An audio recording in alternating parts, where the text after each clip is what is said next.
Halo Urbaners, dimanapun kalian berada, bagaimana kabarnya? Kembali lagi bersama saya John. Sebuah film berjudul Master tahun 2021 akan menceritakan tentang seorang guru yang tidak hanya ahli dalam bidang akademis, tetapi juga ahli dalam dunia pergelutan. Yang karena besok saya harus ke Jakarta untuk rapat dengan para calon menteri baru, maka dari itu langsung saja pasang handsfree, simetriskan pose serbahan, kencangkan celana dalam, selamat menonton dan cekidrot.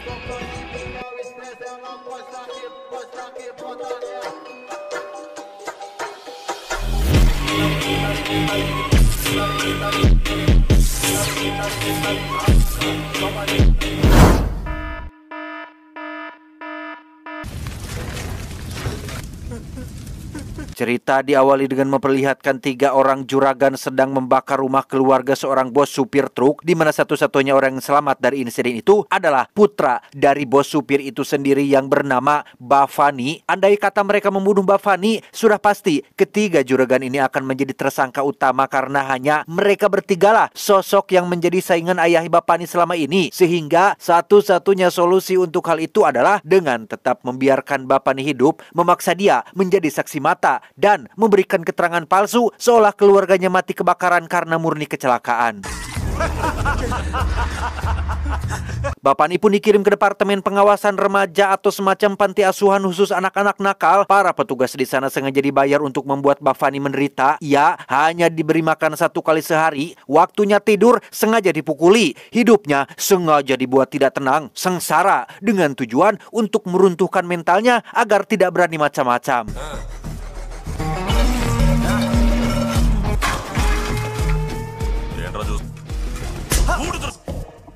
Seiring berjalannya waktu, Bafani mulai terbiasa dengan setiap penderitaan yang menimpanya. Ia sudah tidak lagi memperdulikan rasa sakit yang diterima. Bahkan karena sudah saking seringnya menerima rasa sakit, ia rutin membogem tembok penjara yang membuat kepalan tangannya menjadi sangat kuat.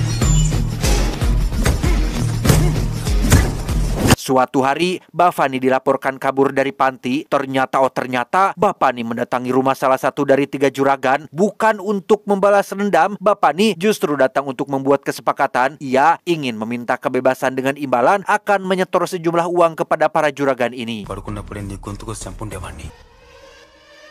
Berbekal pengalaman dan pengetahuan yang ia pelajari dari mendiang sang ayah, Bafani mulai mengkoordinir para supir truk agar mau menyetorkan uang setiap kali jalan. Timbal baliknya, mereka tidak perlu memikirkan surat jalan ataupun pemeriksaan di pos polisi karena Bafani langsung menghabisi petugas yang berjaga dan mengambil surat-surat penting yang dibutuhkan.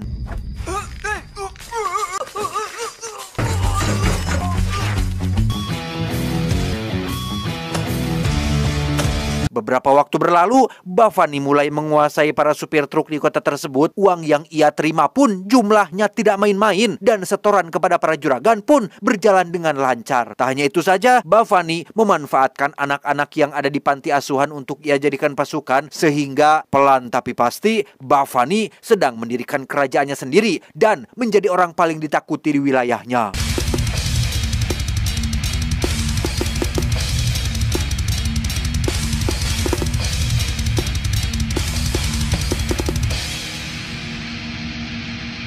Tujuh 17 tahun berlalu, ketiga juragan pun mulai ketar-ketir dengan kekuasaan Bafani di wilayah ini. Mereka tampak menyesal kenapa waktu itu tidak dihabisi saja bersama dengan keluarganya. Sekarang semua sudah terlambat. Bafani sudah menjadi orang yang sangat disegani. Bahkan dari rumor yang beredar, ia berencana untuk maju sebagai calon presiden perkumpulan pengemudi di kota ini.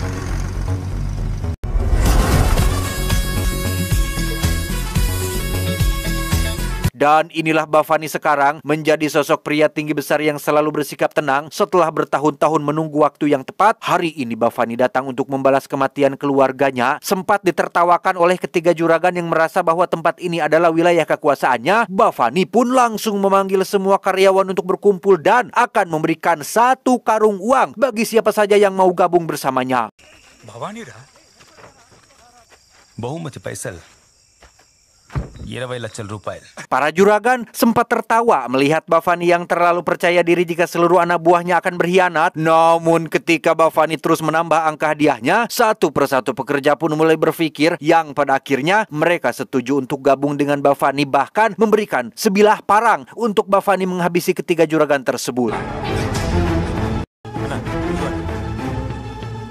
Karena Bafani anti pakai sajam, ia pun akan menggunakan kepalan tangan kanannya yang sudah ia latih selama bertahun-tahun. Layaknya Saitama di One Punch Man, Bafani pun menghabisi satu persatu juragan hanya menggunakan bogeman mentahnya saja.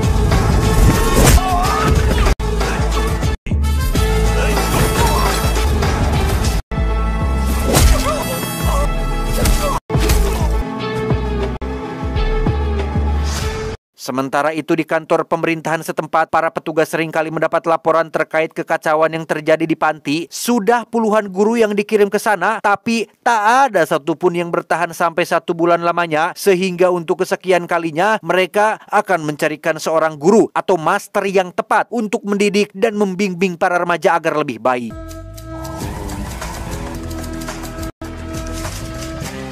Keesokannya, Bafani mendatangi rumah duka para juragan yang sebenarnya dia sendiri yang bunuh. Kebetulan di situ ada seorang kolega si juragan yang bekerja di pemerintahan. Niat hati ingin beramah tamah supaya mendapat dukungan di pemilihan calon presiden perkumpulan pengemudi nanti. Si kolega ini ternyata sudah mendengar desas-desus terkait kematian para juragan yang dibunuh oleh Bafani, sehingga sedikit pun ia tidak sudi untuk mendukung Bafani di pemilihan nanti.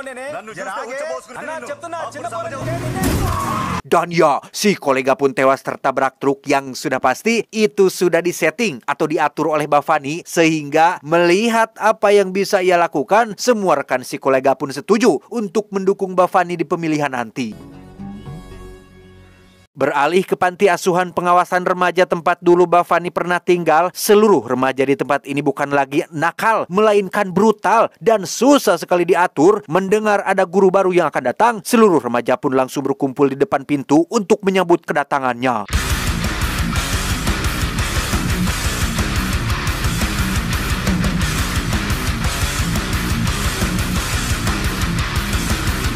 Dan inilah John, sosok guru yang dikirim untuk mendidik dan membimbing para remaja. Tidak seperti guru konvensional pada umumnya, John tampak selengean dan tak sedikit pun menunjukkan sikapnya seorang guru. Bahkan ketika sudah di dalam kelas, John malah menyuruh semua anak untuk keluar tanpa harus mengikuti pelajaran formal.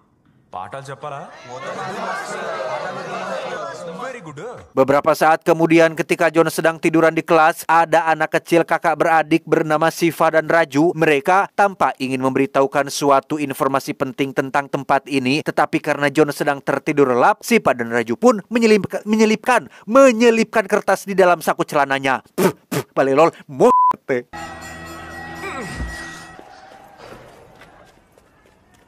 Karena ban mobilnya dikempesin, John pun meminjam sepeda milik salah satu petugas, di mana seorang polisi setempat yang sedang berjaga pun memperingatkan John untuk waspada. Karena para remaja di panti asuhan ini tidak sama dengan panti asuhan di tempat lain. Separuh dari para remaja di sini sudah kecanduan terhadap sesuatu yang bernama narkoba. Bukan kemauan mereka, tapi ada seseorang atau kelompok yang memaksanya, di mana Bapak polisi hanya berharap jika keberadaan John di tempat ini bisa sedikit membawa perubahan kepada anak-anak remaja tersebut.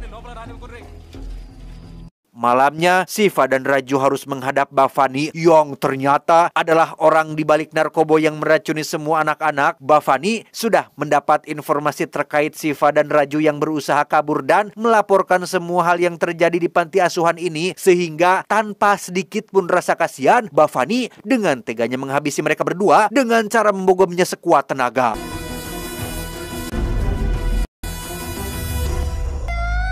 Keesokan paginya, Siva dan Raju ditemukan sudah maut digantung di dalam kelas, di mana John langsung terdiam saking tak percayanya ia dengan apa yang menimpa kedua anak kecil ini. Sebagai guru yang mengajar di sini, John pun dibawa ke kantor polisi dengan alasan harus bertanggung jawab atas apa yang telah menimpa kedua anak tersebut.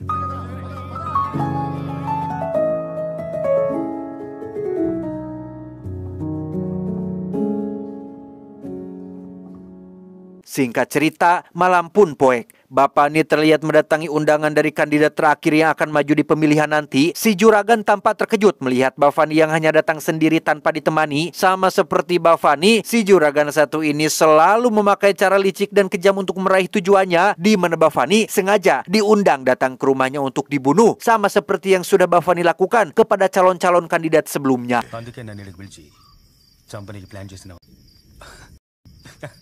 Dan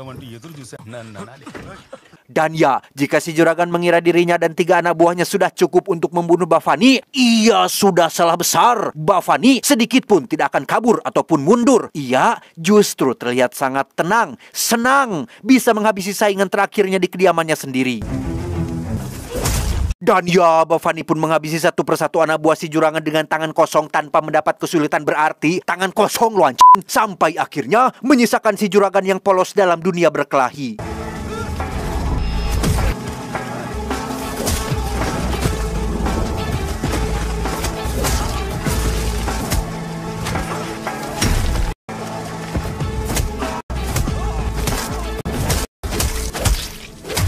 Kembali ke John yang masih berada di kantor polisi, ia lagi-lagi harus merasakan nyesek tatkala melihat ibu dari Shiva dan Raju menangis meminta keadilan yang karena para polisi di wilayah ini adalah para pemalas dan ogah mengusut kasus yang tidak ada cuannya. Mereka pun mengkambing hitamkan si John dengan memasukkannya ke dalam sel untuk membuat si ibu diam. Sir, రండి సార్ చెప్తాను నువ్వు బయటికి రా లోపలికి రండి.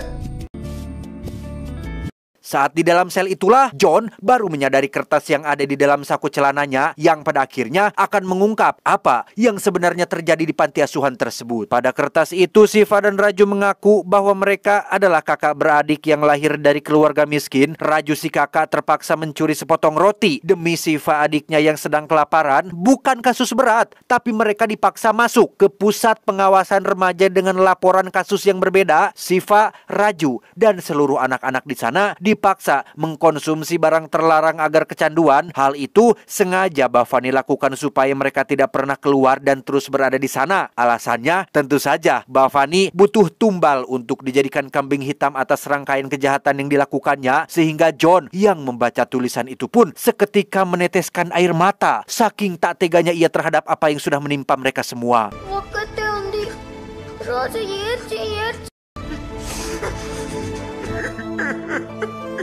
Tak lama, muncullah beberapa preman suruhan Bhavani yang diutus untuk menemui John, di mana kapten polisi yang sering menerima suap dari Bhavani pun langsung mengerti dan segera mengajak semua anak buahnya untuk keluar. Kedatangan mereka ke sana tentu saja adalah untuk mengusir John dari kota ini, termasuk mengancam akan melakukan kekerasan apabila ia tidak menurutinya.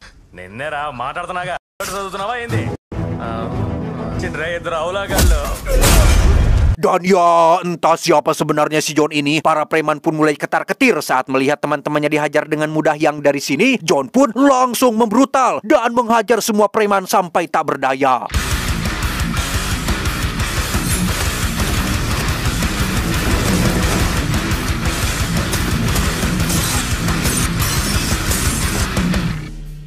Para polisi yang menunggu di luar pun sempat akan masuk setelah mendengar suara yang cukup keras. Mereka mengira jika John sedang dikeroyok rame-rame dan takut andai kata para preman tidak bisa mengendalikan diri, tanpa tahu jika yang sedang babak belur justru adalah para preman itu sendiri. Bahkan ketika adrenalin John mulai memuncak, ia pun menggunakan gelang besi yang menjadi ciri khasnya untuk menumbangkan beberapa preman yang masih tersisa.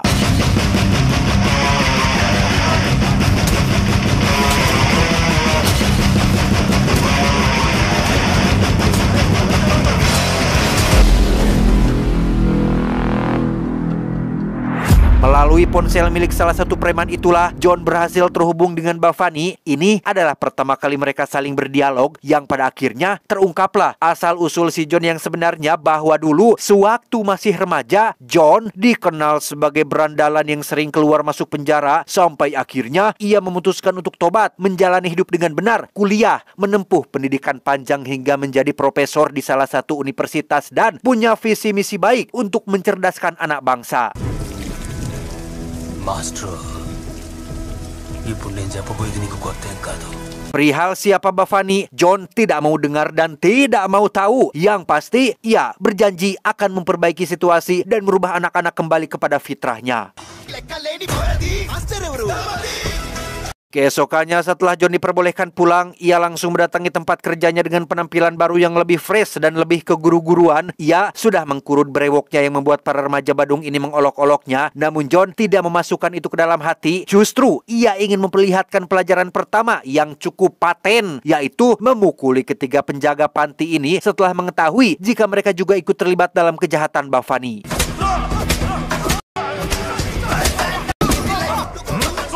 Alhasil, anak-anak ini pun jadi takut dan segan. Mereka menjadi lebih mudah diatur agar bisa menerapkan kedisiplinan, termasuk membuang beberapa barang yang tidak layak ada di panti.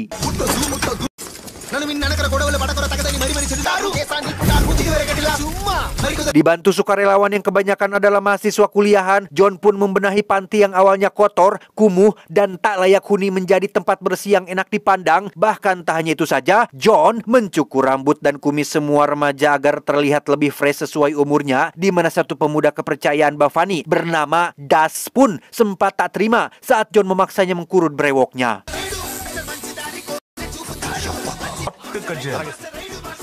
Das langsung melaporkan hal ini kepada Bhavani. Das diperintahkan untuk membuat keributan agar usaha John memperbaiki situasi menjadi hal yang sia-sia.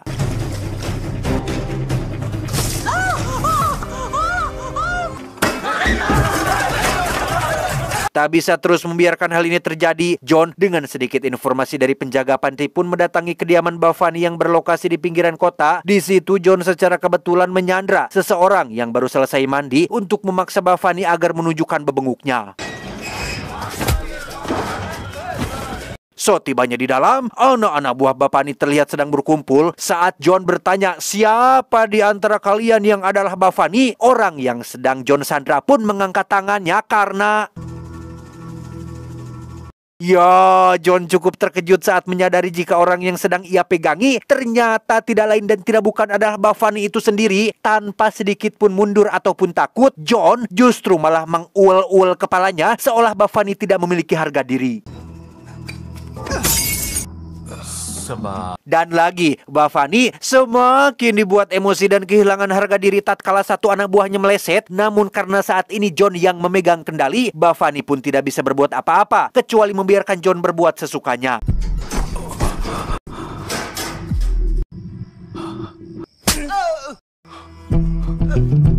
Keesokannya, Bhavani langsung menelepon John untuk memberitahunya tentang satu hal yang sangat penting, yaitu John tidak tahu dengan siapa ia berhadapan. Bhavani mengaku punya sejumlah anak buah yang rata-rata adalah pengemudi truk dan mengancam akan mencelakai semua mahasiswanya yang menjadi sukarelawan di panti tersebut.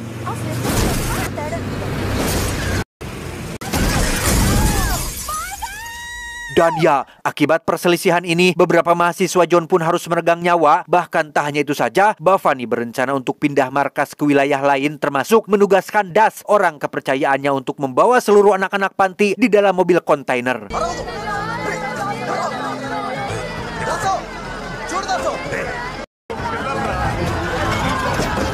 Mendengar anak-anak kecil dibawa, John yang berniat pulang pun langsung putar balik ke panti. Setibanya di sana, ia langsung menginterogasi beberapa pemuda yang merupakan anak buah Das untuk dipaksa buka mulut terkait kemana anak-anak dibawa. Tidak dengan cara kekerasan, John memanfaatkan kemampuan public speakingnya sebagai seorang guru untuk menyadarkan mereka semua tentang siapa Bhavani, siapa orang yang mereka puja-puja selama ini. Dengan penjelasan yang jelas dan masuk akal, mereka akhirnya mau mengerti dan mau memberikan informasi terkait rencana si Bhavani. Bhavani binami manushula file, dokumentu, dabbu, hani kontainerlo saddukuni. Tanpa buang waktu, John langsung meluncur mengejar puluhan truk yang membawa kantong uang, barang haram, termasuk anak-anak panti. Ditemani oleh salah satu mahasiswinya yang merupakan atlet panah, John berhasil menghentikan truk-truk tersebut dan inilah yang terjadi.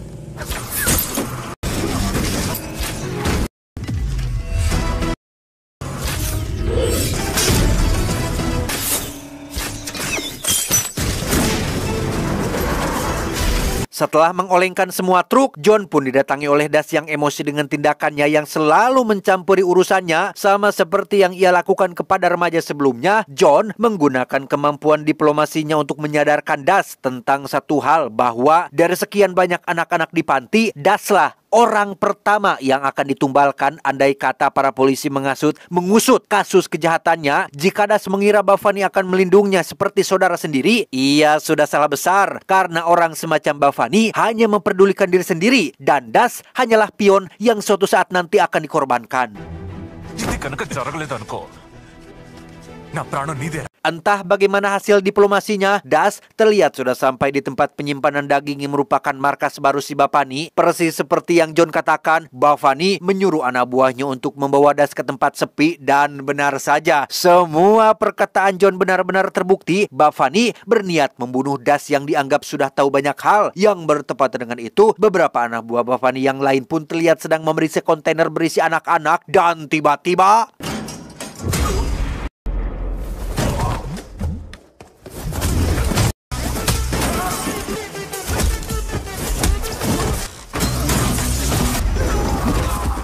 dan ya, setelah menghajar seluruh preman, kini yang tersisa hanyalah Bafani seorang. Masih dengan kesombongannya, Bafani memberikan waktu 2 menit untuk John membunuhnya, dan tidak seperti lawan yang pernah Bafani hadapi sebelumnya, John bukanlah pria sembarang yang bisa dianggap remeh, sangu, sehingga Bafani langsung mengeluarkan seluruh tenaganya, dan inilah yang terjadi.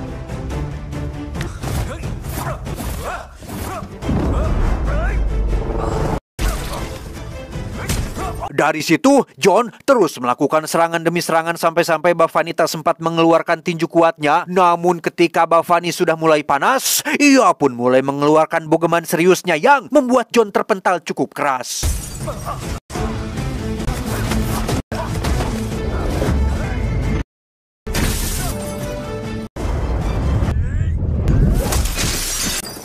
Bukan main-main, bogeman yang dimiliki Bafani memang terbukti sangat kuat. Melihat posturnya yang badigul saja, jelas itu akan memberikan damage lebih keras dibandingkan dengan orang biasa. Sehingga John merasa bahwa sudah saatnya ia mengeluarkan jurus andalannya, yaitu gelang besi murni, dan inilah yang terjadi.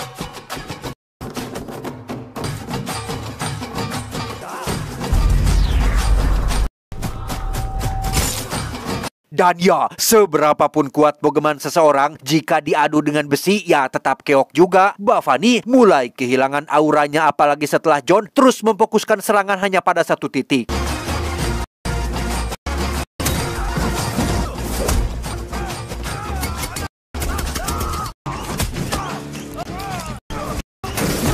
Setelah Bafani tak berdaya, ia pun mulai menggunakan jurusnya yang lain, yaitu jurus cungur adu, mencoba merayu dan mengajak John untuk kerjasama dengan iming-iming uang yang banyak. Namun John bukanlah tipe orang yang rakus uang, sehingga setelah semua nyawa melayang akibat ulah Bafani, John pun tak ragu-ragu menghabisinya dengan cara digantung pada besi pengait daging. Beberapa waktu berlalu setelah kejadian itu, Das dan beberapa remaja yang terlibat kejahatan pun dihukum dengan dimasukkan ke dalam penjara orang dewasa. Mereka langsung disambut oleh para narapidana senior yang sudah melakukan kejahatan berat, tanpa sadar jika di belakang Das dan teman-teman ada sosok yang lebih dulu sering keluar masuk penjara, yaitu